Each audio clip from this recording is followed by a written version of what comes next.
Right now, there are 7 separate state agencies overseeing health services and human services here in South Carolina.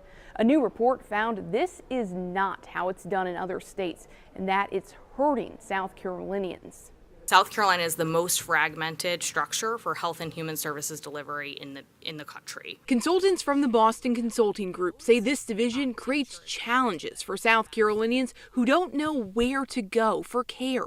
Then they say too many people fall through the gaps because these agencies don't coordinate and communicate as well as they could be. They all have their own information systems, they all have their own board of directors, they all have their own objectives, and you've got a very disjointed model. A new bill aims to turn that around by merging 6 separate state agencies into one, called the Executive Office of Health and Policy. Under this would be the existing Departments of Alcohol and Other Drug Abuse Services, Disabilities and Special Needs, Health and Human Services, Mental Health, and Aging, plus the new Department of Public Health that'll be created this summer when DHEC splits. Senator Tom Davis, who's been working on this legislation, says there's a correlation between the current fragmentation of health-related agencies and poor health outcomes for South Carolinians. I really think this could be transformational in terms of how the state helps public services being delivered to South Carolinians. Governor Henry McMaster told me he believes this consolidation is necessary, and he calls it one of the most important bills lawmakers can take up this year at the State House.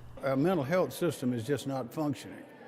Some have said it's the worst in the country. Well, it was designed over time in different pieces and may have worked at one time, but now the problems are so strong. The bill just had its first hearing this week with another scheduled for next week. Lawmakers are under a tight deadline to get it passed in the Senate and in the House and onto the governor's desk before the bill dies when the legislative session ends here in May. But Senator Davis told me he is optimistic it'll get there because of the amount of legwork that has gone into this bill.